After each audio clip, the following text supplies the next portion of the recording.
Good evening, everybody, and welcome to the nation here on the Outlaw Nation channel. I am the Outlaw John Rocha here. A little bit of a mini false start there, and now I'm good to go here. Welcome, 5:30 p.m. PT here on the West Coast. Excited and also a bit saddened to get into some of the topics that we're going to talk about tonight. You know, normally on a Monday, I'm like, let's chill out, let's relax, let's put up our feet, let's hang out, let's start the week and relax. You know, I don't put a lot of content up on the weekends unless you watch my Strong Style channel, which is where I do my pro wrestling stuff.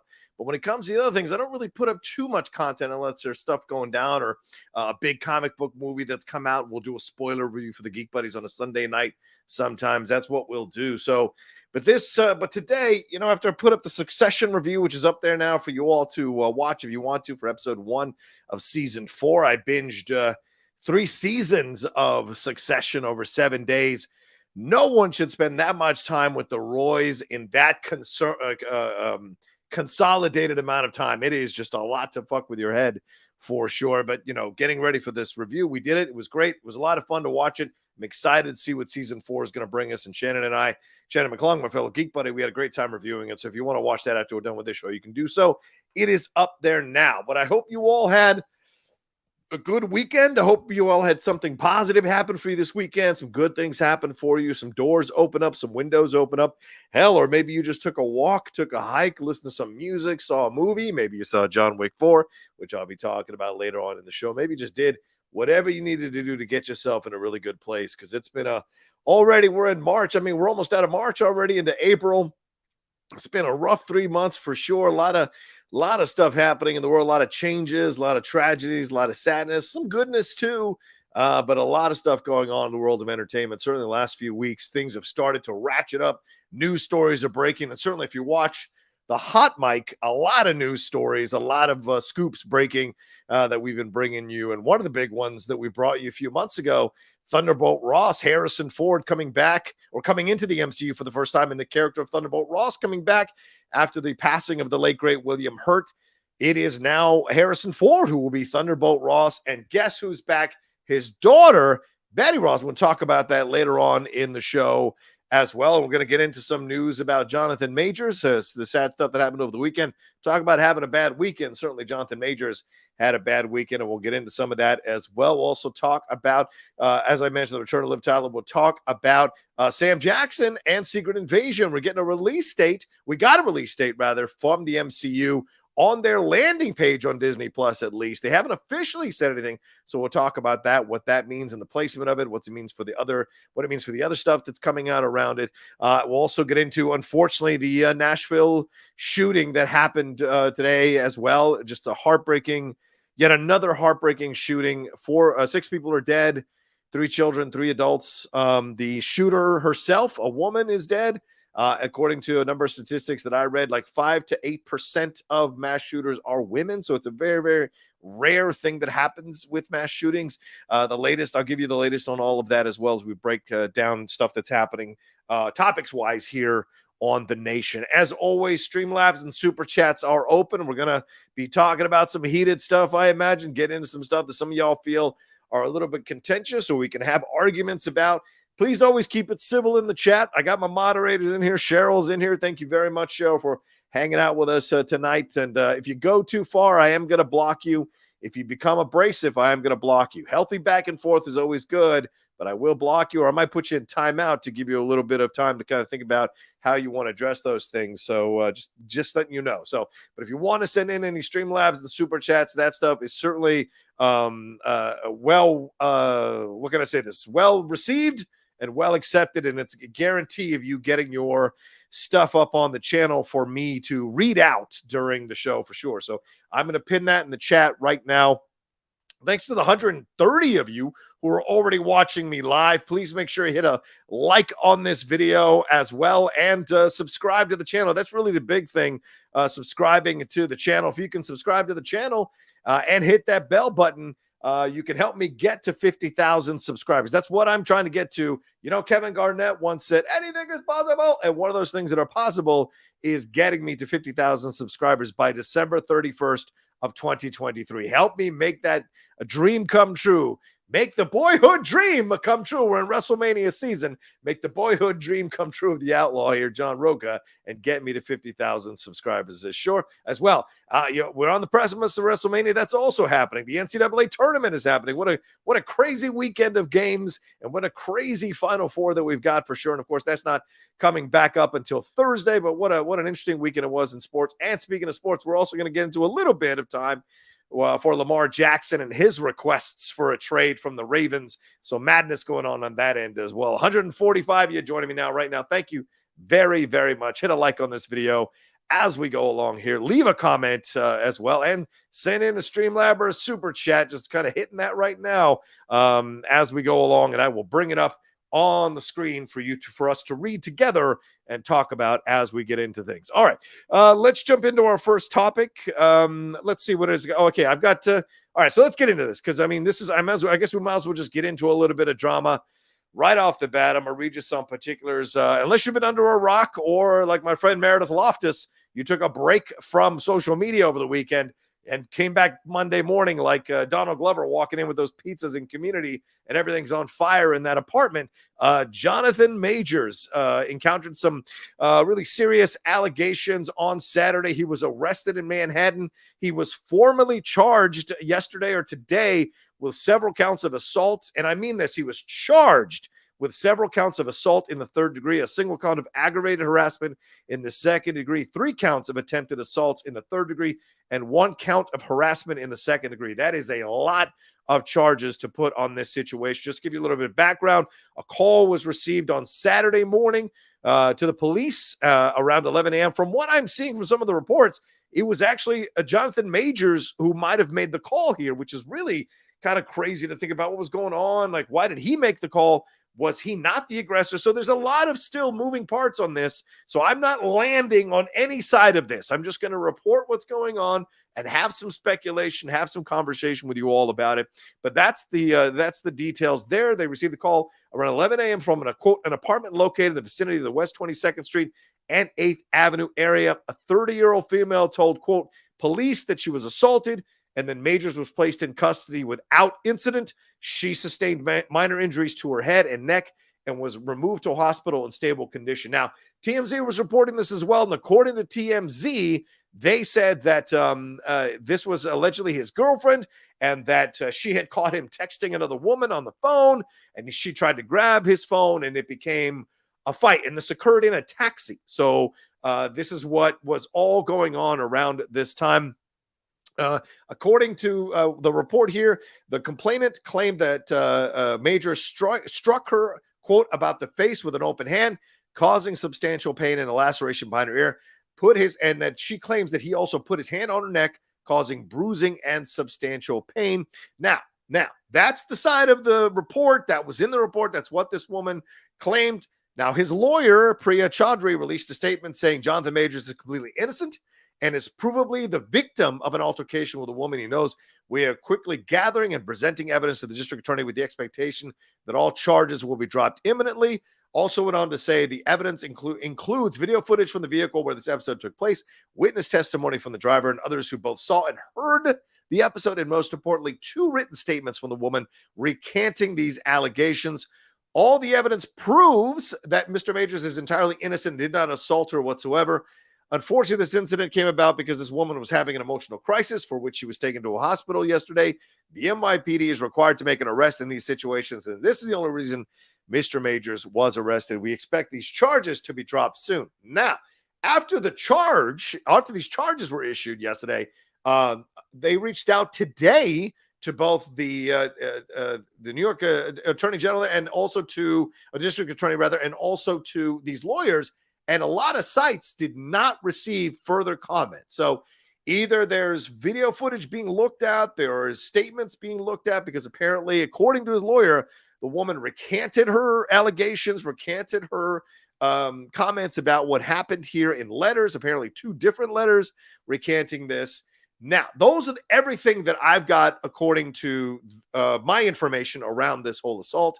And as a result of these accusations and allegations, the U.S. Army pulled those ads that they've been running with Jonathan Majors, which always struck me as weird, because I'm like, well, why are we doing this? Why is he doing an Army campaign? It's really weird. According to Sportico, those prepaid 30-second commercials that were playing all during the NCAA tournament for this year's final game, they were supposed to play during this year's final game, cost between $2.2 and $2.3 million, though it wasn't clear how many spots they had bought through the NCAA tournament. This is part of a massive amount of money that the Army is spending to get people to enlist in the Army again. I'm a former Army man. Would I do it again? Maybe, maybe not, depending on how things are going. But there's $117 million that was set aside for this new campaign. So kind of really interesting to see how all this is going down. Unless there's any change to the charges and to the situation, the actor, Jonathan Majors, is expected back in court on May 8th. And as I said, reps and lawyers for Majors did not respond Monday to requests for comments to numerous websites about the case. So I have a lot of thoughts about this. Number one, this is such a sad situation because a lot of people have really got on board with Jonathan Majors. Look, it is a rare thing when a black actor can show up in Hollywood and take Hollywood by storm. And so to have a guy, and the guy that I have praised since The Last Black Man in San Francisco, fully revealing my thoughts about him. I love and respect Jonathan Majors as an actor, and I was cheering for him as he was getting more and more roles because he's such a unique and different actor. That being said, these allegations are pretty serious, and the descriptions of them are pretty graphic and pretty brutal. And you talk about this idea, and a lot of people were saying, oh, Michael Irvin. For every Michael Irvin, I can give you a Ray Rice. So, there's those kinds of, I can give you Greg Hardy. There's so many where you've seen these kinds of horrible abuses to their partners, right? And you say this, because he's black or brown, there's racism here. We don't know. And for the crowd who's like, wait till all the evidence is released, why does a lot of wait till all the evidence is released? Why does that crowd jump on the first piece of evidence that defends their idol or someone they respect when they're the ones crowing about waiting until all the evidence is released? If we got to wait till all this, then you motherfucking got to wait until all the evidence is released before you start crowing about, see, she recanted. We don't know the particulars here. Is this a domestic violence situation? And if it is, then we don't know if her recanting is authentic or her recanting is born out of fear of the situation that she's in, born out of a money type situation. Was she paid off? We don't know. There's all kinds of things that happen in domestic violence situations, and it's not like the system is built to protect women who make these claims in domestic violence situations. There's a documentary coming out real soon about how laws were changed in a certain state. I can't remember the state, because this woman had she was a college student. She had dated a guy. She had found out that the guy had been lying to her about a number of things about his identity. And so she broke up with him. And I think it's in Utah. I think this is a documentary from a college student in Utah. And she made multiple claims about him stalking her, harassing her, finding her. And they kept blowing off these claims, and then he eventually killed her. And that's what ended up causing the change in some of these rules. So you look at a situation like this, I'm not ready to pass judgment either way. I want to keep my mind open to what happened here and find out what happened. I believe this woman when she made the allegations, but where do I sit after she supposedly recanted these allegations? And what is this video that his lawyer keeps talking about? Certainly we had a video in the Michael Irvin situation that kind of exonerated Michael Irvin from all of that stuff, but we also got video in the Ray Rice situation that was pretty brutal and graphic. So you look at this situation, this is a black man in an unfortunate incident and allegations here that he has possibly assaulted his girlfriend. And I know the rush to think that this is all racism or whatever. I get it, why you might feel that way. Certainly there's a track record of that kind of shit happening, people trying to take down black successful people in any arena. But I think we all have to wait until we see more evidence as it comes out. At the end of the day, this is just such a shame because it overshadows what has been at this point a rocket ship of a career for Jonathan Majors, from something like Last Black Man in San Francisco, which was a small independent film that a lot of people who were in the know watched, and he started booking roles from that. He, recently is Kang in the Ant-Man 3, which is of course underperforming. at the box office, but fantastic in Loki. I thought he was damn good in Ant-Man 3. I think a lot of people said that in their reviews. And then he's got that bodybuilding film coming out that got all kinds of rave reviews at Sundance as well. So there's a lot of things around this that is an unfortunate thing that is occurring at a time when this man is on his way to the top. So number one, you hope that this woman is okay and gets the help she needs and recovers physically, mentally, and emotionally from a situation like this. I really don't like that a lawyer comes out with a term like she was going through an emotional crisis.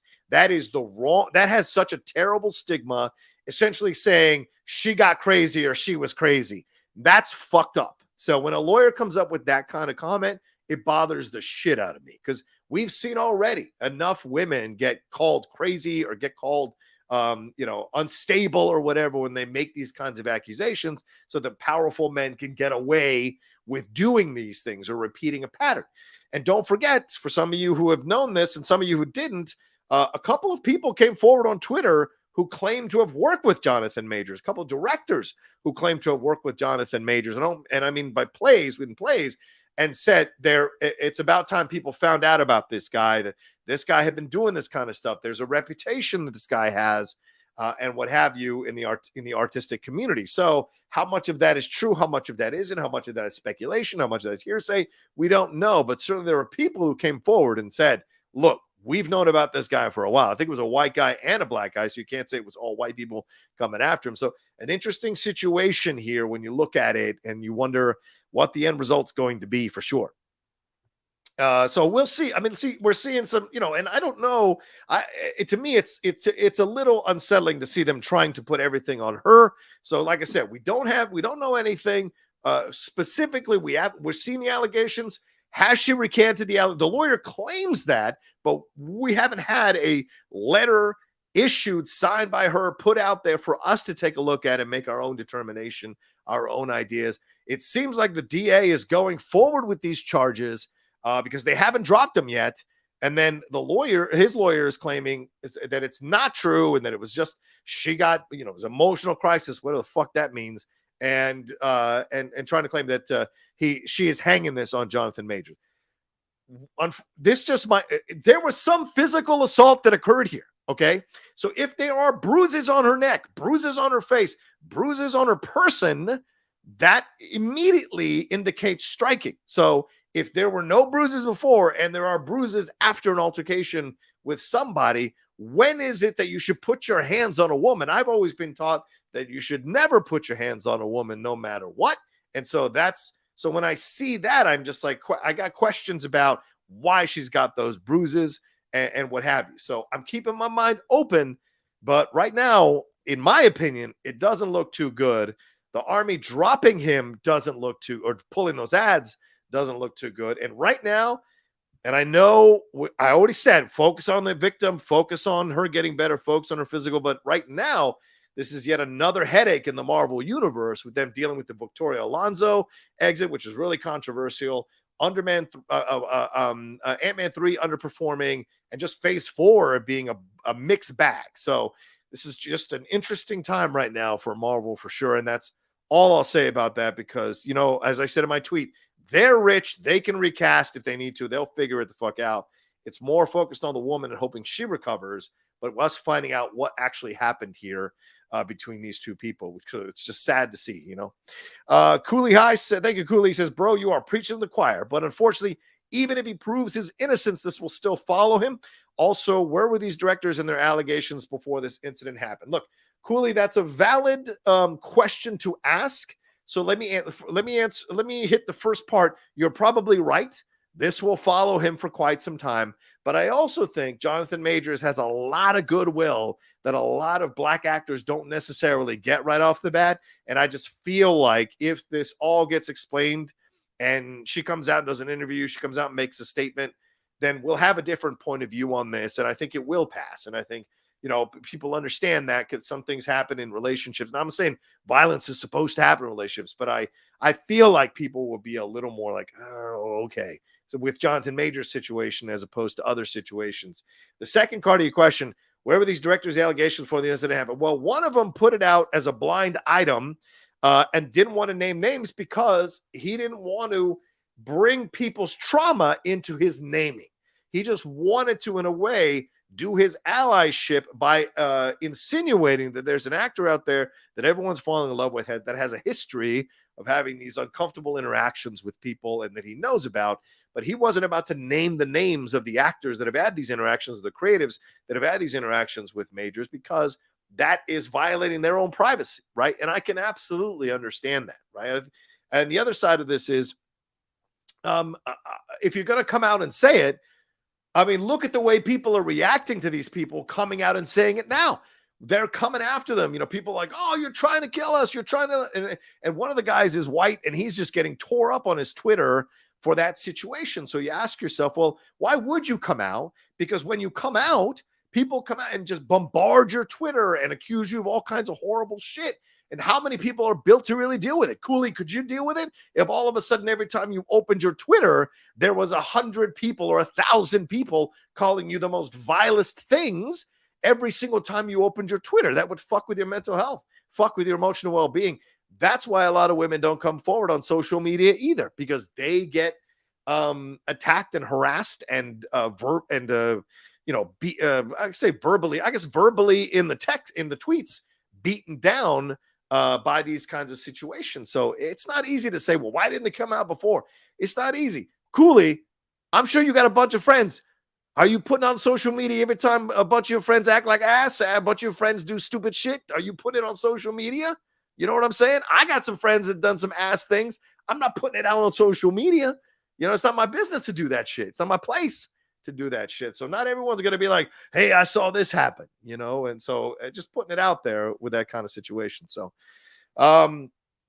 yeah, as Cheryl says, historically, women have been treated terribly when women step forward with abuse. Right. And that's another part of this thing, because if they name her name, is she going to be able to live this down? The fact that she made these allegations and recanted, you know, how is that going to go? Most women don't usually survive this kind of thing. So we will see, you know, we will see. So if they do prove him guilty, though, if he does, you know what I'm saying? If there is no recanting, if the lawyer's bullshitting, and look, lawyers do bullshit sometimes. If there is, because he's not under oath, this lawyer, he can say anything he wants. If there is no recanting, and if there is no video that like 100% concretely proves his innocence, and they go forward with this case and he's convicted, then I think he's done in the MCU. I think whatever else his prospects were, it's going to be a while before he comes back, you know, so we shall see. Dalton Johnson said, a big picture question here with the 50K sub goal. What are some of the things you'd like to do with your channel in terms of content? Ooh, good question. A lot. I mean, I think there's a lot that I, you know, want to be able to get to a situation where I can pay for a thumbnail person, because look, every single thumbnail in the Outlaw Nation, not from the beginning, because Jake Iacovetta did a lot of fantastic thumbnails for me for some of the shows that I was doing, but a lot of the most recent thumbnails are all me doing them, and I only have so much creative ability. And honestly, it's so expensive to pay for someone to do thumbnails for your stuff all the time. I don't have the Patreon at that level that I'd be able to pay for somebody to be able to do them consistently monthly. Also, I'd like to afford an editor. So with the increased number of subscribers, that can lead to more people watching my content, which leads to more ad revenue. And that allows me to pay out people who are going to help me edit videos that are going to look much better, who are going to help me pay for people who are going to counsel the channel and help me to create even better content, more streamlined content, better looking content, who are going to create fantastic thumbnails that grab people's eyes so people can watch my stuff. Because I got to be honest with you, and I'm not trying to be an arrogant little, I like the content we do here on the channel. I think we do damn good work here on the channel. I don't mean that in a cocky way either. I mean, in a pride way, objective way. I think we actually do good work. I think the Jedi Way is a fucking good show. The Geek Buddy's a damn good show. Certainly the Hot Mike's a good show. And I like what we're doing there. So I'd like the ability to be able to get more attention onto the channel so we can keep growing and showing the diversity of this channel as well. That's one of the things that I did coming out of Collider. I made sure that my channel had a lot of diverse hosts. I've had Asian hosts, Latina hosts. I've had Black hosts. You know, I make sure that we run the gamut for what we're doing. You know, gay hosts with the Geek Buddy. So, you know, we do it all. So those are the kind of goals that I'd like to put forward for sure. And maybe even do the shorts as well. Shorts are not cheap. I mean, right now, if I want to do shorts, I think the guy who wants to charge me to do the shorts, he would charge me $1,000 a month to do shorts. And shorts is a way that a lot of people are discovering to maybe get more subscribers to your channel. But do I have $1,000 a month for a shorts guy, plus an editor, plus a thumbnails person, plus all this kind of stuff? So that's why I need people to join the Patreon or subscribe to the channel so that I can get to that level where I can get people on board and pay for these people consistently. And then we're all in this together, getting the Outlaw Nation to the next level. And I appreciate everybody who's come aboard so far for sure and took a chance on this channel. Let's see here. Louis Perry says, innocent until proven guilty. Love him as an actor. I agree. Innocent until proven guilty. I said that in my tweet. Always. Dalton John says, we'll follow you along, sir. Excited about your journey. Been a long time follower, and I think you do great work on your channel. Thank you, Dalton. I appreciate that madly, my man. Let's see here. Do I have any Streamlabs? Yes, Mike McKenzie says, knowing you are a football fan, are you planning on watching the Wrexham game at the Snapdragon this summer? Yes, it just got announced. Manchester United coming to play at the San Diego Snapdragon Stadium where the San Diego Wave plays. That's where the women's team plays there with Alex Morgan leaving their team. They won their game over the weekend, their opening game of the season, with an Alex Morgan penalty kick. So, yes, I will go. I hate Man U, so I will cheer for Wrexham against Man U for sure. I'm a Liverpool fan, so I can't cheer for them. But, yeah, exactly. I would absolutely do that. So, I guess I missed a couple of these Streamlabs earlier. Jay West says, should the lady who made the accusation against John Majors be held liable legally and criminally for a false accusation once the evidence comes out? I think it's really hard to prove a false accusation, Jay. Like, there's injuries on her body. If there are injuries on her body, how did they get there? Do you mean she was bruised about the face and the neck and the back of her neck? Like, just already? Like, those are the questions you have to ask yourself. Where is this all coming from? And even if she hit him or came after him, nothing says that he had to, put his hands on her, right? Jonathan Major's a big dude, man.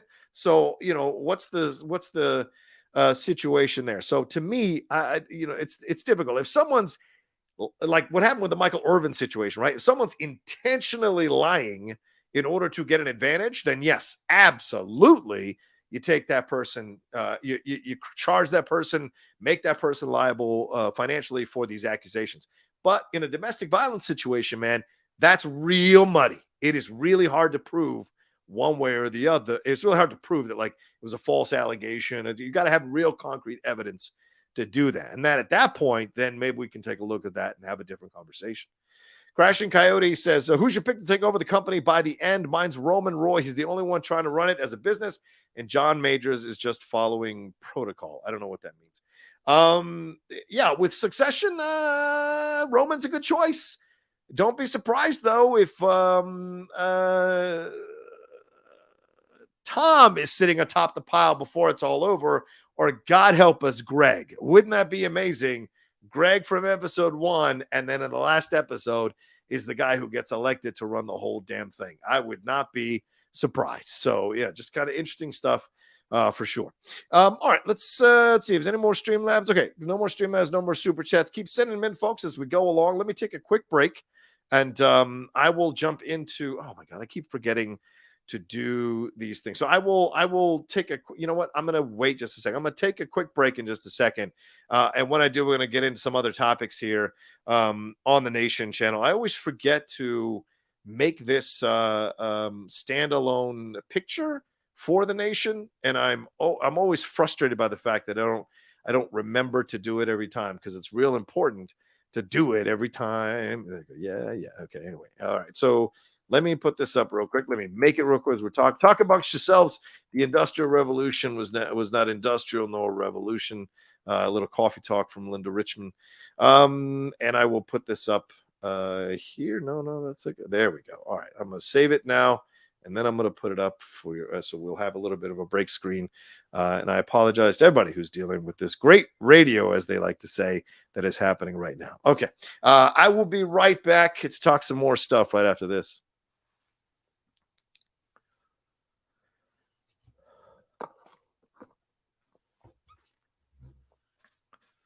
All right, let's get into things here. Let's move on to our next subject, which I think is pretty cool. Secret Invasion. It has A release date, Secret Invasion on the MCU, on Disney Plus. It was released. It showed up on the landing screen on Disney Plus. It had been pushed, and there were concerns about when it was going to show up. They were talking about spring of 2023. Well, according to the landing page today, it is June 21st, 2023, which is the last day of spring. So still technically under the wire, but also the first day of summer. So really, it's summer of 2023 when this is coming out. So it is happening. Secret Invasion. We finally have a release date. Now, they have not officially announced it. Disney hasn't, but they've created this landing page. So very interesting. The series is going to showcase a faction of shape-shifting Skrulls who have been infiltrating Earth for years. This is written and executive produced by Kyle Bradstreet. It is going to follow Nick Fury, of course, the returning Samuel L. Jackson, and Talos, Ben Mendelsohn there, as they fight against a Skrull faction who have infiltrated Earth for years. The Skrulls will be led by Gravik, who is played by Kingsley Ben-Adir, who some of you have already seen in the Dungeons and Dragons movie. So he will be being a part. No, wait, is that it? Is that right? No, I'm talking about, that's Regina Page. I'm sorry. Kingsley Ben-Adir was in One Night in Miami. Sorry about that. Yeah. So we're going to see more of, we're going to see him in this leading these Skrulls and what have you. And coming back, Maria Hill is coming back with Colby Smulders. They're reprising the role. Martin Freeman's coming back as Everett K. Ross. James Rhodes. Don Cheadle's coming back as Rhodey Rhodes. And as we said, Talos. Olivia Colman is joining the cast as Special Agent Sonia Fallsworth, who a lot of people think is connected to Howling Commandos James Montgomery Fallsworth there. Amelia Clark is joining the cast as well in an undisclosed role, but some people think that she might be playing a Skrull named Gaia and the daughter of Talos. So is she against Talos? Is she with Talos? A lot of questions for sure. And this will be the first series of Phase 5 in the MCU to be released. But of course, Ironheart, Echo, Agatha, Coven of Chaos, Daredevil Born Again, and Loki Season 2 and What If Season 2 are also coming down the pike. And I wanted to kind of take a look at this. Here's the graphic here, right? So we have Guardians of the Galaxy coming out in May. We have the Marvels coming out in November.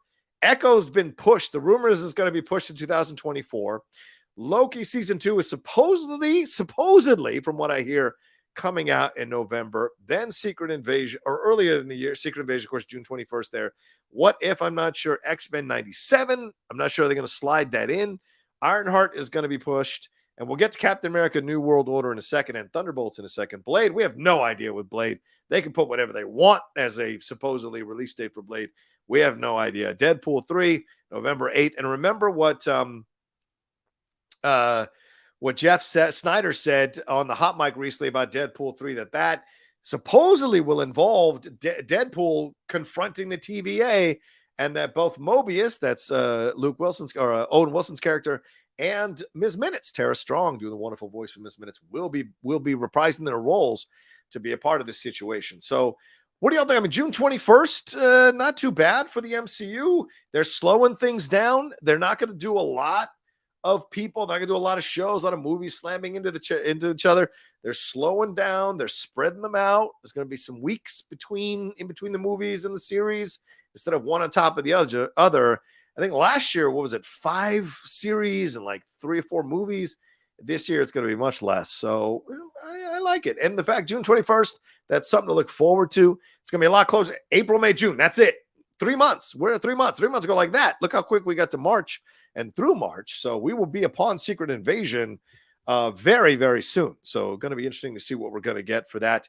But I enjoy the situation. I enjoy that we're going to get it. A lot of people are already intimating that this is one of the best, if not the best, series that both Marvel and Disney Plus have done. So I'm very much looking forward to that. But we have a release date, which I think is really cool as well. All right, let's move on to some more MCU news, and that is Liv Tyler. Liv Tyler, it was announced that a Hollywood Reporter, both Aaron Couch and Boris Kitt announcing this. Liv Tyler will be reprising her role here as Betty Ross in the MCU. Now, some of you may remember she was in the first, not the first, but she was in the Incredible Hulk, which is under the MCU, came out the same year as Iron Man. Iron Man came first, then Incredible Hulk, 2008. That's when that happened. But now Liv Tyler is back in this in the MCU. 16 years after her last appearance, she will be in Captain America: New World Order. This is fascinating because another thing that Jeff broke, which I mentioned earlier, Harrison Ford coming into the MCU. He will be playing Thunderbolt Ross. He will be President Thunderbolt Ross here. And we know, if you know the comics, you know the history of Ross, especially that first Thunderbolt Ross in William Hurt's version in The Incredible Hulk. He has an obsession with stopping the Hulk, stopping Banner. So what will this lead to is a very interesting situation here, because Betty Ross, of course, was a love interest for Edward Norton's Hulk, and we got Abomination and Mark Ruffalo, Tim Roth and Mark Ruffalo, essentially insinuating that, they were different people back then. And so, we've had the recasting of Edward Norton with Mark Ruffalo. They are keeping the stuff from the 2008 Incredible Hulk, directed by Louis Leterrier. They are keeping all of that and making it canon further, diving into it. It seemed for a very long time that film was like the redheaded stepchild, for lack of a better term, of the MCU, that film. But now with Abomination and Tim Roth reprising that role in She-Hulk, and Mark Ruffalo appearing in She-Hulk, and even She-Hulk making a reference now to something that I'm about to talk about. We have, Tim Blake Nelson coming back as well to reprise his role as the leader. And then now we've got Betty Ross coming back. So what does this all mean in how we're looking at this? Look, New World Order has, of course, it's going to be Sam Wilson. It's his first Captain America film with him in charge of the situation there. And that's going to be coming out in 2024, from what I understand, from what we got here. Julius Ona is directing that with a script by Malcolm Spellman and Dolan Moosen. Of course, Malcolm Spellman did the Falcon and Winter Soldier series as well. Liv Tyler's been working off and on. She was just in the Fox series 911 Lone Star. If you remember her, she was the wife of Brad Pitt and Ad Astra. So she's been appearing in stuff every once in a while. And she's got a really strong social media. There's a fantastic video she put up, I think it was a year or two ago, where her and her dad, Steven Tyler, stumbled upon an Armageddon ride in Europe. I can't remember what park it was at, but they were playing the Aerosmith song as they were having the posters of all the characters. And Liv Tyler was standing next to the poster, and her dad was, or I think Liv Tyler was holding the phone, and her dad was like looking at all this and just kind of marveling at it. So, very cool stuff. I have a special place in my heart for Liv Tyler because of Armageddon. Do I think she's the best actress? No, I think she can bring it sometimes, but she doesn't bring it all the time. Certainly a lot of people enjoy her in numerous projects. People loved her in Lord of the Rings, That Thing You Do, and a couple of other things for sure, like the Aerosmith video, speaking of which.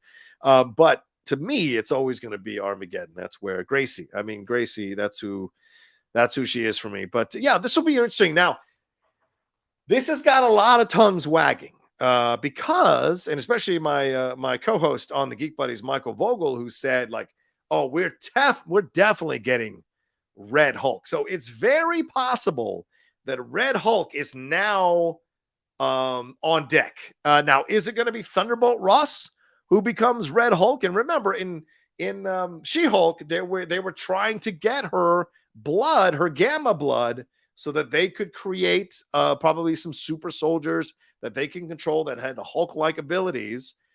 So who is trying to get the blood? Is it Thunderbolt Ross? There was a lot of speculation. It was that, jerk off in the show, but there's bigger people involved in trying to get the blood. So what's that going to lead to? Is it going to be Thunderbolt Ross who becomes Red Hulk, or is it Betty? Are they going to go with a red She-Hulk? And look, Tatiana Maslany in episode 8 of She-Hulk made a reference when she was breaking the fourth wall. So like, we're expecting something else, some other Hulk, maybe red, so making the comment there. And at the time felt like a little bit of a throwaway. Now it could be very possible that we get a red She-Hulk. And this is something that became canon in the Marvel Comics universe, not the MCU, the Marvel Comics universe, in 2009's Hulk number 15. And I'm getting this from comicbook.com, so shout out to them. In that issue that was part of the Fall of the Hulk storyline, it was revealed that the previously dead Betty Ross had been resurrected by and experimented on by the leader and his intelligentsia. Oh, we saw intelligentsia in She-Hulk. So are we getting closer? And with Tim Blake Nelson coming back, a lot of possibilities here now. Through these gamma experiments and brainwashing, Betty walks away with Hulk abilities, but also confusion and an animosity towards many of her former allies. She wrestles with the Red She-Hulk persona in the years that follow, and it became the subject of her own Red She-Hulk solo series. But she also at times turned into her evil alter ego, the Harpy. So, but a lot of people see her as, Red She-Hulk, the character of Betty Ross, not Liv Tyler, of course, but the character of Betty Ross. So, will the leader being a part of the New World Order there in Captain America 4 New World Order, will that be the person who gets Betty Ross and experiments on her to fuck with the Hulk? Is this going to become Red She-Hulk versus She-Hulk? Will Tatiana Maslany now appear in Captain America 4 New World Order as a part of this? Or is this the beginning of her becoming Red She-Hulk, and she just comes back and is a part of this film and part of the integral part? Because we saw her in What If. Certainly that was the beginning of bringing Betty Ross back into the fold. So will there be more in that way? So we will see. Why would they kidnap Betty Ross? Why would they experiment on Betty Ross? A lot of questions here. What would be the ultimate point of turning her into Red She-Hulk? What do you want to get out of this? Does She-Hulk pose that big of a problem that they need to create a counter Red She-Hulk? Will this turn? Will she become friends? Will they be besties? All kinds of questions involved in this, but it's interesting. It's an interesting decision that they're going down with this Red She-Hulk. So, or if it's Red Hulk Thunderbolt Ross. Now remember, Thunderbolt Ross becomes Red Hulk in the comics in one of the storylines because Betty dies accidentally or inadvertently or indirectly rather, at the hands of the Hulk, because the Hulk was being manipulated by someone else. I think it was MODOK or something. I can't remember. I read so much that I can't remember it all in context, but so there was a reason he became there's one of the reasons he became Red Hulk was Betty's death. So are we getting Liv Tyler coming back as Red She-Hulk, or is Liv Tyler coming back to die, which inspires Harrison Ford to become Red Hulk? Or maybe he becomes Red Hulk first, and then later down the road, Betty becomes Red She-Hulk to counter her father being Red Hulk, because they've had their battles before as well. So a lot of questions in all of this with Liv Tyler. So this isn't just Liv Tyler comes back. There's a lot more with Betty Ross, an iconic character in the MCU, in the Marvel Universe, and hopefully maybe down the road, if they get it all right, an iconic character in the MCU as well that could be fascinating to take a look at. So I'm excited by it all. My Comic Planet says, what stuck with me today was the DA saw enough to keep moving forward with the charge for Majors. That sounds scary to me. What did she see? Yeah, it's a good question. My Comic Planet, going back to the Jonathan Majors coverage that we just did earlier. Yeah, I don't know. I don't know what she saw. Again, none of us know. None of us are in these offices. None of us have seen this video, the supposed, innocent video that makes Jonathan Majors innocent. We don't know. But you're right. If the DA saw the video, read these recanted statements, spoke with the victim, and decided to go forward, then what does that mean? So there are questions here, and we will find out as this goes along. And if there's a statement later where Jonathan Majors owns up to and apologizes after all these claims of innocence, how is that going to play in the purview of the public? I don't know. It's a good question, man. Let's see here. Cooley High says, I feel you, bro. I just hate mob mentality. Of course, Cooley. Of course. I'm not trying to contribute to that. That's what I'm saying. I'm presenting all the information. I'm speculating on what might happen. I have a hard time believing that a woman can acquire bruises in a simple disagreement. And, when the lawyer says, she's suffered an emotional crisis, it sounds like he's implying that she hurt herself. And that's not what should, unless you've got really concrete evidence of that. I think that's a tough thing to float and expect people to believe. So that's the thing that I look at this when I have my questions about it. Let's see if I got any more Streamlabs or Super Chats that have come through. No, but Lydia Antonini subscribed. So thank you, Lydia. I appreciate you subscribing to the channel. Much love for sure. What are some of y'all saying about the Betty Ross situation? Do you like this? David Harbour was talking about seeing Harrison Ford in a mocap suit, and he said, if I am blessed enough to be able to see that, I would love to see that. So, we will see. Or a harpy setup. Yeah, that's a good question. I mentioned that earlier, Seattle KO. It could be a harpy situation. So we will see for sure. All right. Let's see here. What else are you guys talking about? I really like Incredible Hulk. Ernie Baird says, unpopular opinion, I really like Incredible Hulk. Oh, fair enough. All right. I know some people like it. I know some. That is the stupidest fucking comment I've ever fucking read. Well, I don't want to be hyperbole. That is one of the stupidest comments I've ever read. Ezra didn't get this much coverage. You're a fucking moron. Ezra got so much coverage. Every show talked about it. Everybody's talked about it ad nauseum. We've talked about it for 2 years now or a year and a half now. So yeah, please go stick your head in the sand thinking that bullshit. That we've talked about Ezra for so long for so many shows. You're mad to think that we haven't covered the Ezra thing as deeply as we can, because at some point Warner Brothers is not changing their fucking mind. We have to accept the situation as it is, and we'll see what happens down the road. It doesn't mean they're not going to recast. They want to get as much money as they can off this fucking movie and then make their decision if they want to keep him as the Flash. So please. Let's see. Dalton says, I've enjoyed your channel. Thanks for engaging with comments, paid or not. Oh, thank you, Dalton. I appreciate that. Yeah, not everybody has a lot of money, and I'm not one of the bigger channels that gets people contributing $20 constantly all the time.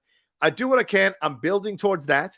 But yeah, I always respect and enjoy hearing from you all, because you all almost always provide some interesting points of views or perspective or knowledge on situations, which I always appreciate. Look, I'm a knowledgeable guy. I'm an intelligent guy, but there's a lot of information I don't always get. I don't always consume. So when something new pops up or a new way of looking at things pops up that you all present, I'm always happy to take a look at it, because it excites me to explore that intelligently.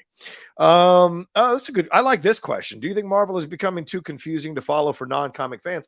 Yes, so that's why there's YouTube channels, brother. I'm telling you, that's the reason YouTube channels were created, were for people who have trouble following along with all this kind of stuff, or don't want to go back and rewatch a bunch of movies. So they'll watch that what you missed or what you need to know about John Wick before you watch John Wick 4, those kinds of things.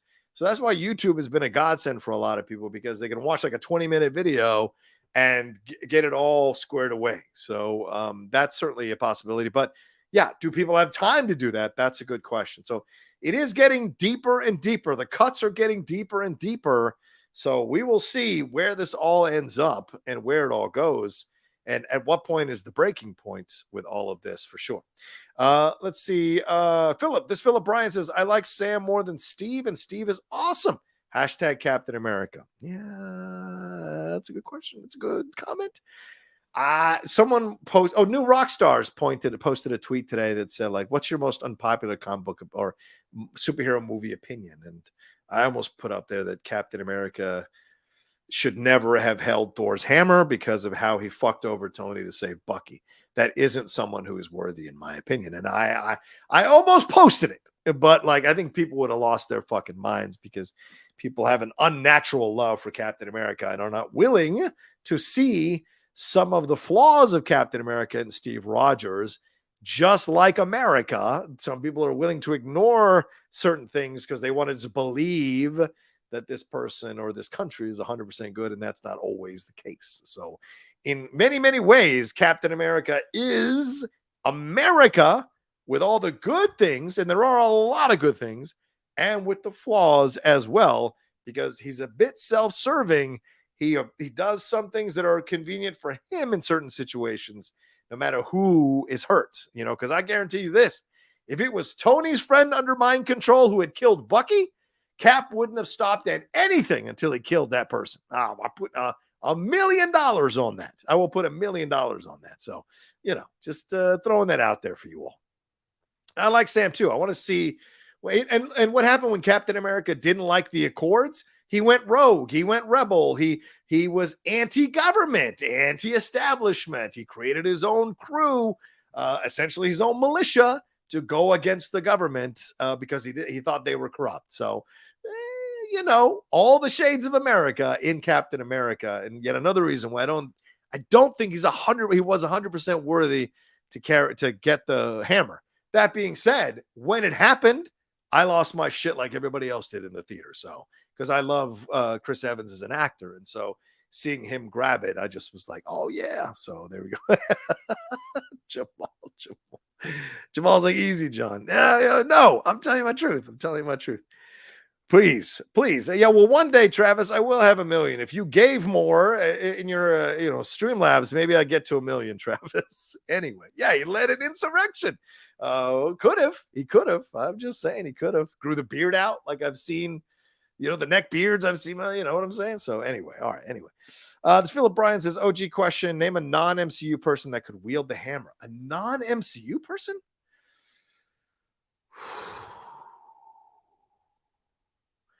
That's a good question. A non-MCU person. I mean, Tom Hanks?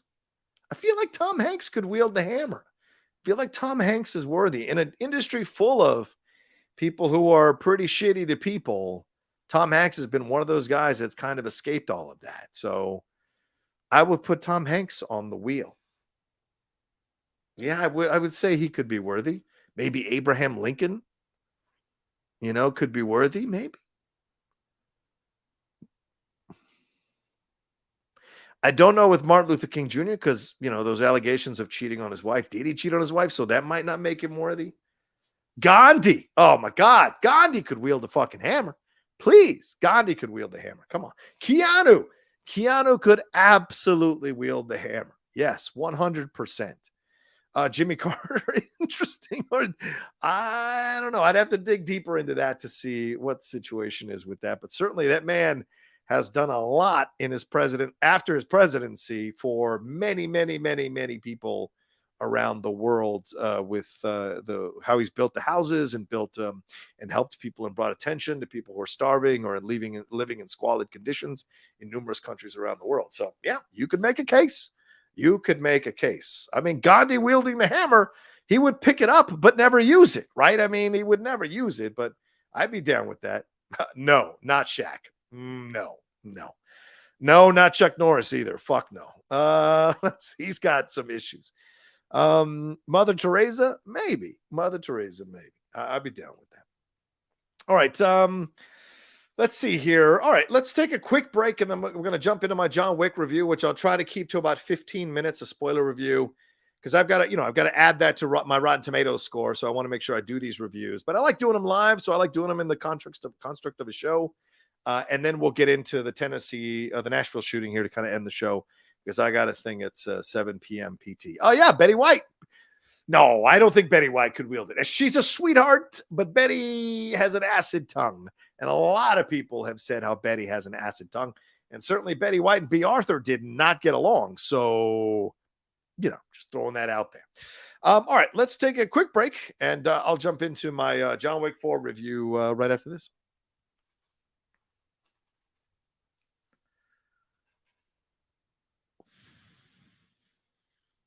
All right, I'm back. Let's get into this. John Wick 4 came out this weekend, and I like to start off telling you my overall thoughts on the film. My overall thoughts on the film is this is one of the most incredible action movies that I've ever seen, with a lead who speaks less in the fourth installment than he has spoken in any other installment, and delivers a fantastic performance that is believable, that is brutal, that conveys the exhaustion of a guy that has been fighting the high table for 3 films before this one, and fights people connected to the high table all through this one. It's 2 hours and 45 minutes. It goes by like this. Yeah, is there probably 10, 15 minutes you could cut from the film where there's a little bit too much downtime? Sure, but overall, I excused all of it because it took me on an incredible ride from beginning to end. It's a very simple story. John Wick, when you pick up John Wick 4, All the shit has gone down to the Continental. He supposedly died. He is back again. You've got Ian McShane there coming back to be his friend. What's the situation with him? There is so much going on here, and it's basically the high table versus John Wick, and John Wick trying to find his way out of the whole situation once and for all. And we see him go through an incredible amount of battles and action sequences and fights. We see him become, someone who is excommunicated from his own family clan. We see him carry out this brutal killing of Scott Adkins in this incredible fight sequence with Scott Adkins in a heavy suit, and their fight through the club. And one of the great things about this film, when I look at the action sequences, is this exists in the reality of the fight, but everything around the reality of the fight is some kind of mythological thing. Like, this is all, there are all these mythological, I guess, reverse. The fights are happening in a mythological way, but everything around them is real, right? When they're having the fight in the club, everybody's still dancing. No one runs out screaming. It isn't until much later that they run out screaming. But the majority of the fight, they're in the club, fighting in the club, and everybody's still dancing and doing their thing. And it was fantastic to see. Also, the cinematography on this. So I don't want to bring up the name of the cinematographer because I don't want to miss it. Dan Laustsen does a fantastic job. He did The Shape of Water. He did Nightmare Alley, 2 really well shot films. He does an incredible job of bringing these action sequences to life and where they're set. I think of the first action sequence in Japan at essentially the Japanese version of the Continental there with Hiroyuki Sanada playing Shimasu, who's there, the Osaka Continental. He is there protecting John Wick with his daughter, who is a great addition to the cast here. And having the fight sequence that occurs there is gorgeous, just absolutely gorgeous. You know what? This film joins a long line of Asian influenced or Asian action films that are more than 2 hours, and they make it work, and I thought this one did an excellent job.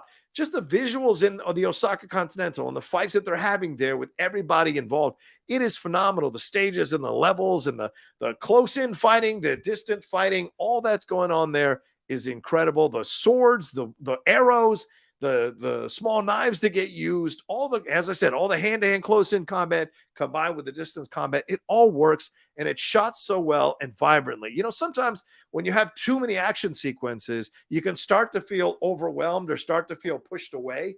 But in this film, you actually feel brought in. You actually feel like you're part of it, like you're sitting there watching this, like you were one of the people that just attacked John Wick and got knocked down.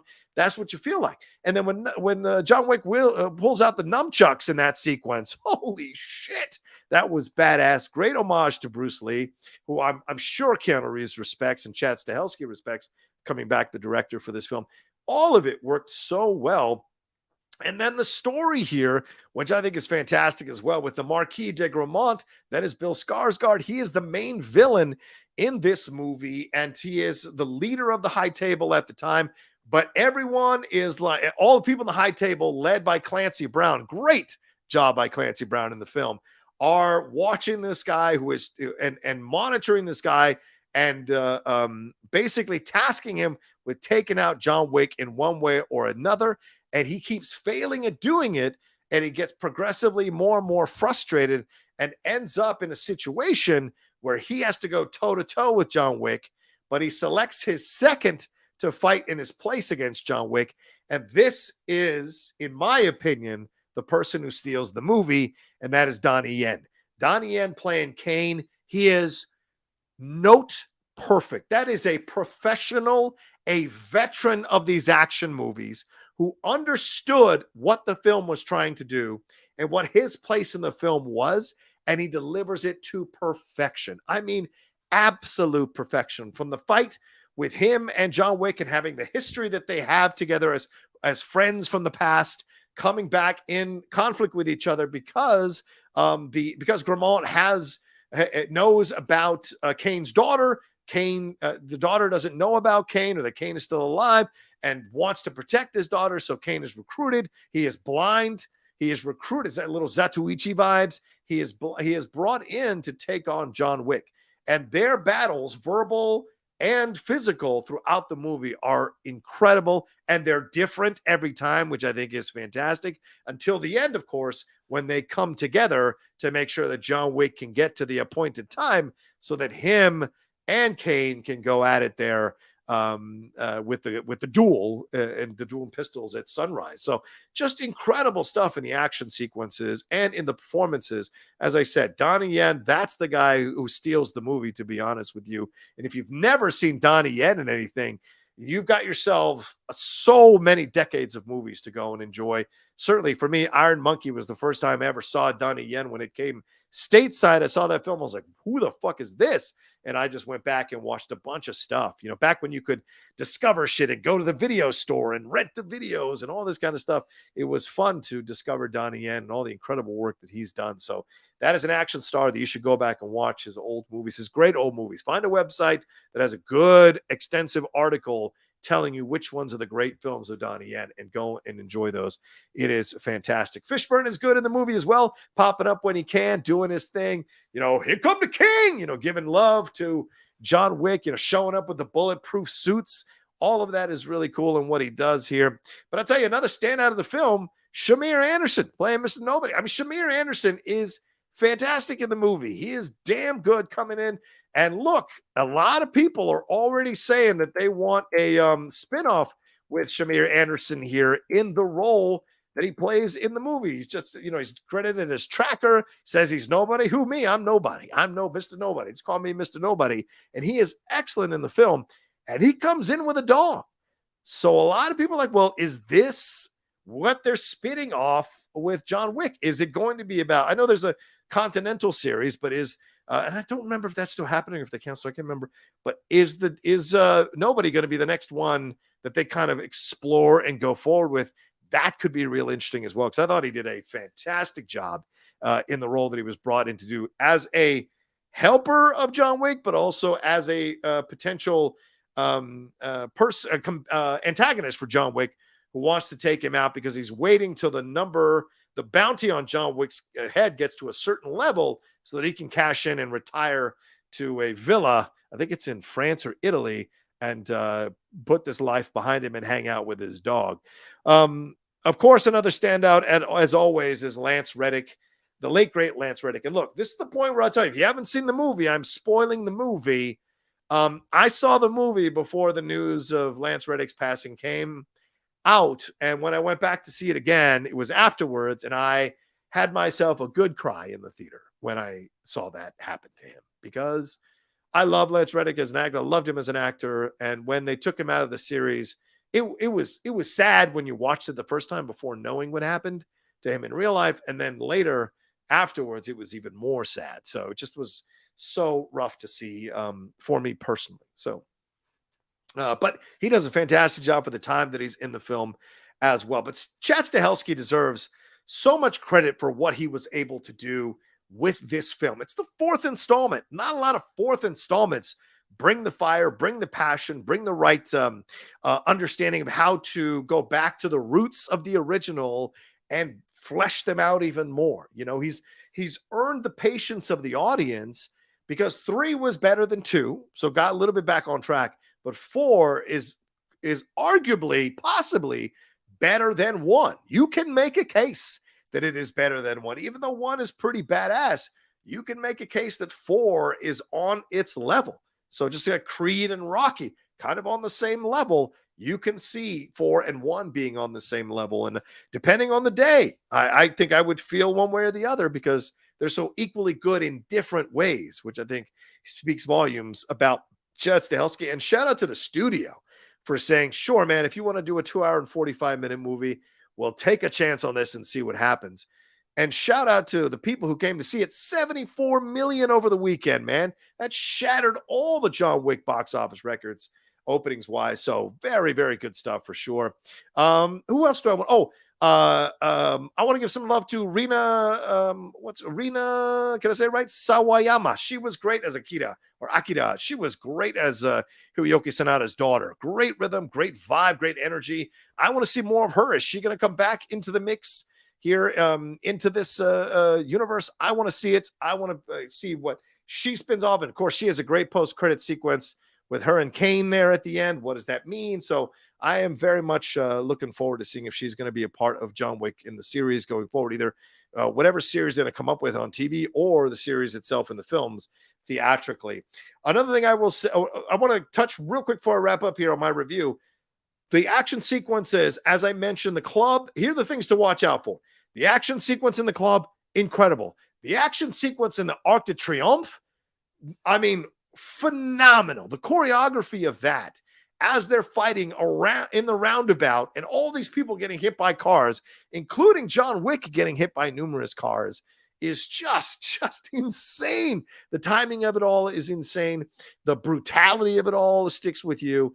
And the way he gets away with everything is just so inventive. I mean, we're going from the desert to Paris to Japan to France to all kinds of different places that we're going in this film that I think are incredible to see and to experience. And the action sequences from the Continental Osaka to the club to the Arc de Triomphe to where we end up at the end with the gun duel. And I thought the gun duel was handled really well and strategically and smartly so that what happens to Bill Skarsgård feels like it actually happened because of his young hubris and his young ego getting the best of him. Lord knows I know about people like that getting the best of him in a situation and it turning out badly for him. So I thought overall, just incredible stuff from top to bottom. And shout out to Giorgio, who was phenomenal. This is this massive dude working for the Marquis, working for Bill Skarsgård, and bringing his unique kind of brutality and viciousness and unsettling nature to his role. And he leads that fight on the staircase at the end, near the end, going up to that duel there between the pistols. That fight sequence as well. Jesus Christ. It was like Hamburger Hill. If you ever seen that movie, it was like Hamburger Hill on a Paris staircase. And I thought it was brilliantly done from top to bottom. So this is one that I highly recommend. You got to go see this. 4.5 out of 5 stars. I rarely give anything 5 out of 5 stars. But 4.5 out of 5 stars, absolutely. You will feel the time go like this, even though it's 2 hours and 45 minutes long. And you will be more in love with John Wick by the end of the movie than you were already at the beginning of the movie. And you'll be excited about some new characters coming in and the way it all ends with Ian McShane being established again, the Marquis being taken out, and John Wick essentially being cleared. And is he dead? Is he not dead? He's alive, but what does this mean? Where are we going next with John Wick? So a lot of questions. Is he done with it? I mean, look, Keanu's no spring chicken, and I'm sure it takes a lot out of him. And the physicality of him in that film certainly does a really great job of running essentially on his ankles and on his haunches. All of that really, really works to showcase what he, how much of a toll this whole process has taken on him. So just a fantastic film from top to bottom. Highly recommend you guys go see it more than once if you can spare the time so that you can really sit back and enjoy it even more because you know what's coming. Sit back and enjoy the choreography, the artistry, the cinematography, the lighting, the camera placement, the performances, the stunt work. Certainly that's been highlighted in a number of TikTok videos, seeing that tumble down that escalator. So much incredible stunts. So just 100% a film that you all should go see and enjoy. One of the best films that has come out already this year and arguably the best of the franchise. So there you go. That's my spoiler review for John Wick. I hope a lot of you got a chance to see it and enjoy it for sure. And yeah, a lot of people saying that Oscars need to recognize stunts. Yeah, 100%. Yeah, and the last hour of the film is basically an extended action sequence. It reminded me a lot of 13 Assassins. If you guys have ever seen that samurai movie, the last 45 minutes to an hour of the movie is the final battle. Oh my God, it's an incredible battle, just like John Wick 4 was an incredible battle. Tim Sims says, hey, Rocha. Hey there, Rocha. Hope everything's going well. I was planning to watch Creed 3 along with the new D&D film and John Wick 4 this weekend, but the news regarding majors is souring my anticipation of Creed 3. Yeah, that's the thing. You're going to have to negotiate yourself, Tim. I totally understand that. That's why I think it's always good to go see these movies as soon as possible. But yeah, I hear you. I'm not surprised. I'm sure you're not the only one. I'm certainly not running out to go see it again. So, it's just what it is. It is what it is. But yeah, that's a decision you have to make on your own, Tim. Do I go see this film? But look, the Dungeons and Dragons film is getting all kinds of great reviews. Unfortunately, I couldn't make a screening of it because I was taking care of the dogs this weekend, so I couldn't take off for a few hours. And I did see John Wick 4, as I just talked about. So highly recommend both of those, and then maybe see how you feel down the road and when this all happens for Creed 3. We'll see. Your decision, brother man, but I totally understand it. Philly G says, I know you're not the biggest fan of Tombstone. What did you think of Kasdan and Costner's Wyatt Earp and Silverado? Oh, asking me a Westerns question. The Outlaw. Okay.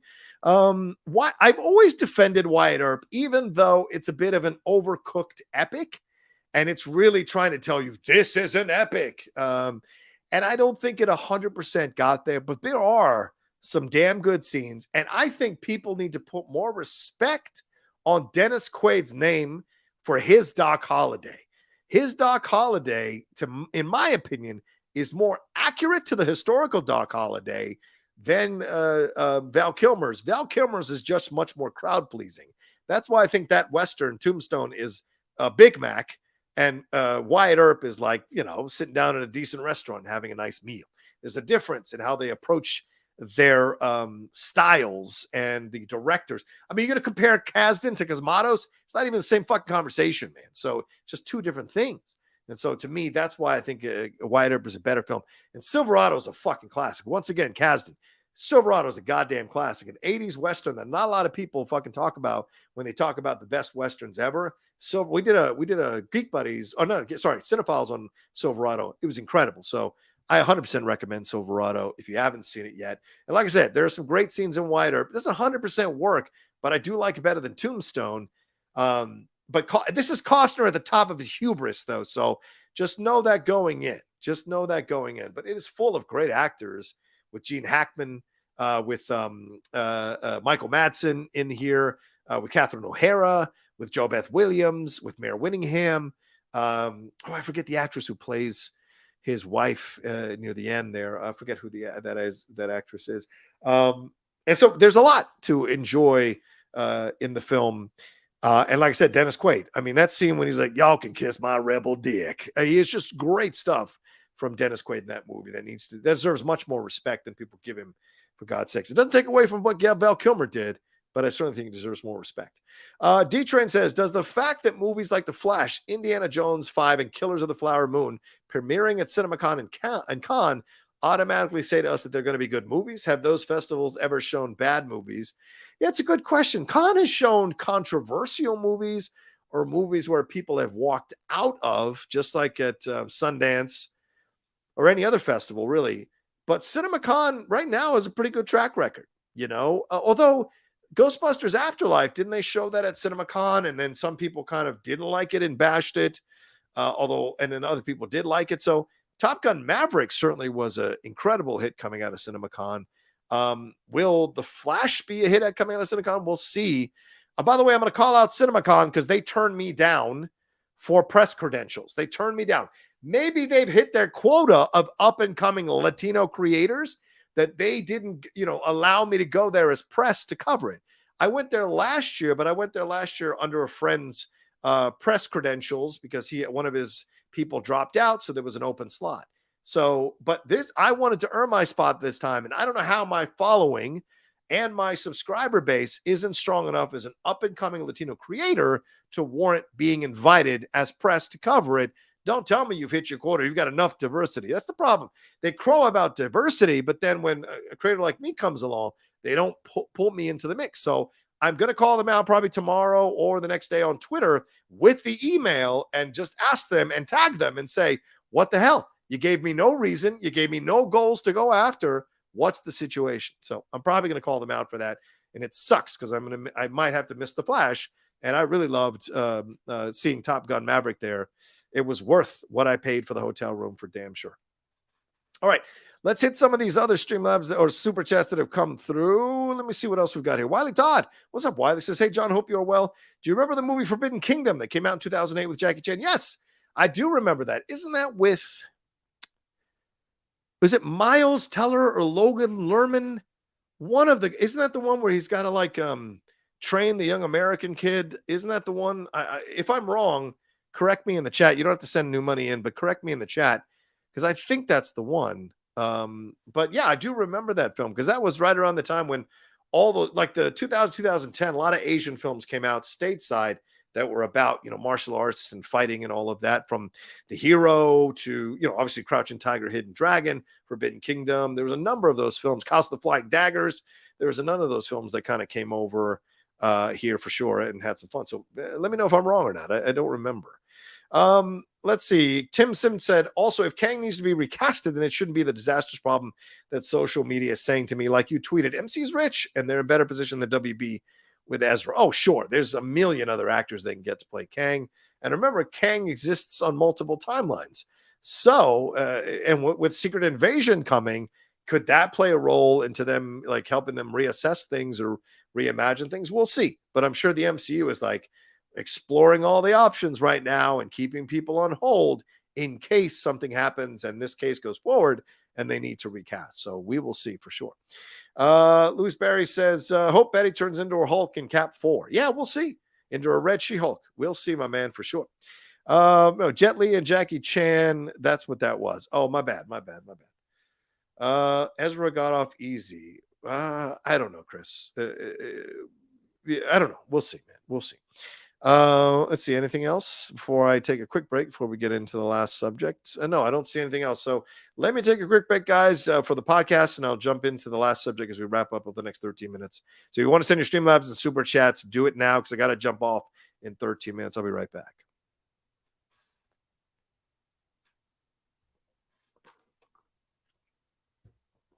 All right. Let's get into the last subject here. And sadly, of course, we had another, sadly, period, not of course, but sadly, we had another school shooting today in Nashville. 3 students and 3 adults were killed at the Covenant School in Nashville, Tennessee. The students who were killed were all 9 years old, which is heartbreaking. The shooter was identified as a 28-year-old former student, female student of the school, who was also killed in a shootout with the police, according to the police here. John Drake, the Nashville police chief, John Drake, the police entered in on the first floor, heard gunshots, went to the second floor, and that's when they confronted the shooter and killed the shooter. So this school is a private Christian school that was founded in 2001.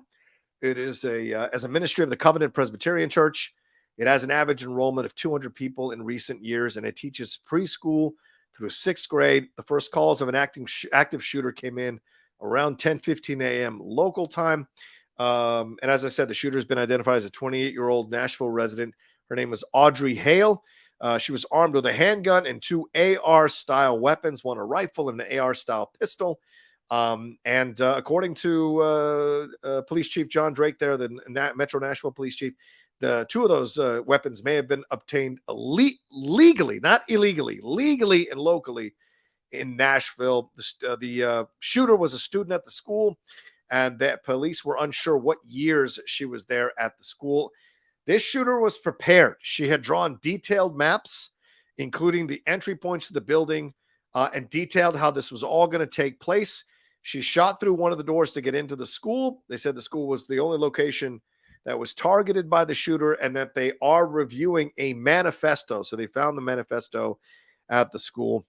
The 3 students who were sadly killed were Evelyn Dickhouse, Hallie Scruggs, and William Kinney. And the adults who were killed were 61-year-old Cynthia Peak, 60-year-old Catherine Kuntz, and 61-year-old Mike Hill.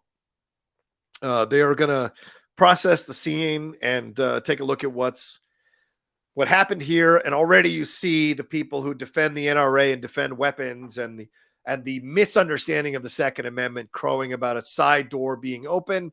You see the Marjorie Taylor Greene, who spews hate with every tweet of hers, saying that, it's mental health illness, or implying that this person was a transgender person. This is a woman who is sitting on one of the big important committees in Congress, implying this nonsense with no absolute fucking proof, because the selfish rich motherfuckers want to keep money coming into their wallets from these NRA, from these companies, from these gun manufacturers, and living high off the hog. They could give a shit about real American people. They could give a shit about human beings, even in the way they talk about this kind of stuff. And it's so unfortunate and sad. Of course, we got the thoughts and prayers crowd chiming in, which is ridiculous. But President Joe Biden was speaking at another function, but spoke about this, said that it was, quote, heartbreaking, a family's worst nightmare, and that Congress needs to pass an assault weapons ban, because we need to do more to protect our schools. Already a lot of GOP people coming out going like, we need to station, shooters we need to station security guards with shooting, with military people, all this nonsense to turn us into a fucking police state just so they can keep making money off guns, because they believe in their stupid hearts that it's still 1776 and that any moment the government is going to turn on its people and come marching through their doors. And don't remove the fact that Donald Trump just had a rally at Waco, I think a week or a month before the 30th anniversary of what David Koresh did there, which was assault young women, have sex with young girls, and try to create some nonsense on earth. All these people with their crazy fucking cults and the shit they're doing, corrupting impressionable young minds to believe in their nonsense. None of them are God on earth or Jesus Christ on earth, whatever nonsense they come up with, just because they can quote a Bible and spin a good tale, doesn't mean a fucking thing. And it's sad to see this happening. And it's sad to see someone like him using that situation for his benefit, pledging allegiance as they're playing January 6th footage, singing a song that he made, that was created for him and the January 6th defendants. It is essentially a call to war is what he's doing. And this shooting is an extension of that kind of negativity and horrible energy that so many people are putting into this country. Millions upon millions of people are putting into this country. These shootings are born out of that negative energy, born out of that irresponsibility. We need to ban these weapons, not all weapons, obviously, but certainly these AR style weapons at the beginning. We need to start ban as a starting point. We need to start banning these things because it's just out of control. And enough with our kids being subjected to stuff. I think I tweeted out what Robert Griffin III said. You can start crowing about you want to ban TikTok, but you can't ban guns. What the fuck is wrong with you? So, or AR style AR-15s, like it's just crazy to me how we keep allowing this. And the thing is, Carl Weathers came out with this stuff and said what he said, but the truth is, we can't do anything until Republicans agree to this gun control legislation, and they won't, because that'll affect their base. Then they won't vote for them, and then it possibly could be something else. So it's just a sad situation, a sad state of affairs to see these kinds of things happen. And poor young children, I don't mean poor in terms of economic status. I mean the fact that the tragedy that they get killed by these unstable people. And look, they're all fucking unstable. That's absolutely correct. They're all mentally unwell, mentally unstable. But the same party that's crowing about mental health and we need to do more with mental health keeps voting no on these bills that are providing money for mental health, that are providing money to help people get better so that they don't turn to violence to carry out their anger or carry out their issues with the world. So, with one side of the mouth, they're saying it's mental health. And then with the other side of the mouth, they're not passing anything to help spread access to mental health into more places. So because they know they're not going to make any money. If people are sane, they won't use weapons. They won't get guns. They won't kill people. Less money being spent. It's just nonsense from top to bottom to see this kind of stuff happening. They're invested in this gun industry staying as potent as possible, making as much money as possible off these gun manufacturers, because that's the money goes right into their pockets as they lobby them and pay, essentially buy their votes, And so these people talk about freedom and talk about doing all this kind of stuff. They are bought and paid for. They are lackeys and meat puppets for the NRA and for other gun manufacturers to vote in this manner. There is a middle ground, okay? And we've got to find that middle. We've got to get to that middle ground, but you've got to have one side that wants to come to that middle ground. And that one side doesn't want to come to that middle ground. They want to give the illusion that they want to come to that middle ground. And we got to do something, because I'm telling you right now, I don't see a way out of this at this point. If this keeps increasing and happening, parents are going to rise up en masse and they are going to administer their kind of justice. And it's chickens that will be coming home to roost. And I don't want to see that. But I know human beings. And I think that's a sad possibility that could be happening here in the near future. And I don't want to see it, because we've had enough death and destruction in this country to last us a lifetime, man. So I hope somehow we find a way out of this thing. And yeah, please miss me with the drag queen fucking nonsense. Okay. Miss me with all that bullshit that they're using, because they found a small pocket of people that they could bully and create nonsense from, just like they used to use gay marriage as a way to force people to vote Republican, and abortion and all this nonsense they come up with to force people to vote Republican. That's got to stop, for God's sakes. I mean, because the LGBTQ, you know who the indoctrinators, the groomers are? It's people in the straight community, because if you're going to do this kind of thing where you're banning, you don't want to ban assault weapons, you want to ban gay shows or drag shows and all this kind of shit, but you're not doing anything to stop the straight males who are sexually abusing your children. And I'm talking about fathers. I'm talking about priests. I'm talking about school teachers. I'm talking about elders in the community, straight people who are sexually abusing your children. But you want to say that it is the fucking LGBTQ community that is grooming people to, treat children terribly? You're out of your fucking mind. Like Holly Holm, too many hits to the head saying that post-match press conference or the post-match interview there, saying protect the children. Sure, Holly, get in there and stop all those people from sexually abusing. All your people on your side of the fence, stop them from sexually abusing the children in their own families, the children in their extended families. That's the horrible truth of all of this. So, I don't know where we're going with, I don't know how we stop this. I really don't, because, it just gets so damn frustrating that we can't put it together. And I hope one day we will put it together so that we can, be a better America, be a better place to live. So, all right. I better wrap it up here. Thanks for listening to me tonight. Thanks for hanging out with me tonight. I appreciate it. Alice Smith says, Yo, Rocha, I beat Adam Collins in a trivia match last night. He had a tough 5-pointer. I also took Lady Justice Marisol to sudden death. She then defeated me several questions later. I know you're over the trivia scene, but I'm sharing anyway. Thanks. Okay. Where did this happen? Was it in your dreams?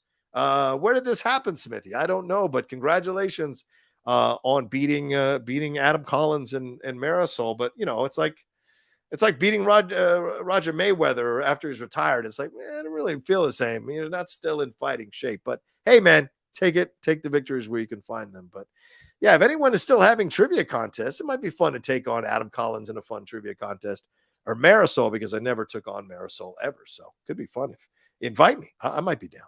All right. You guys are the best. Love you. Thank you for hanging out with me tonight. This impromptu, The Nation show.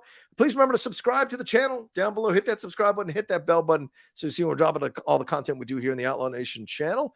Head on over to Twitch. Follow me there, the Outlaw Nation, all one word. I will be doing a WrestleMania watch along this weekend, both of the NXT event and the 2 nights of WrestleMania. So look for that. I'll probably put WrestleMania on this channel, actually, and then put the NXT event on the Strong Style Wrestling channel, which I have. Oh, I didn't get to the Lamar Jackson stuff, but we will talk about, I will do a show tomorrow on the sports channel to talk about Lamar Jackson. Maybe I convince Winston to come on, have some fun with me to talk about that situation as well.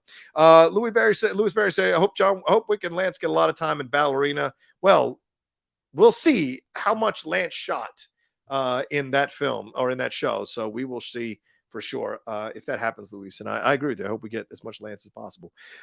Anything? Oh, yeah. Thanks for all the Streamlabs super chats. Thanks for the lively chat. I love you guys madly. I appreciate it very, very much. Don't forget, we did the Succession review. It is up now, season 4, episode 1. Me and Shannon McClung breaking it down. We got Geek Buddies content coming this week, Jedi Way content coming this week, Star Trek Picard content coming this week. So get ready for all of that. All right, take care of yourselves. Be well. I love you. Remember what I say all the time at the end of these shows.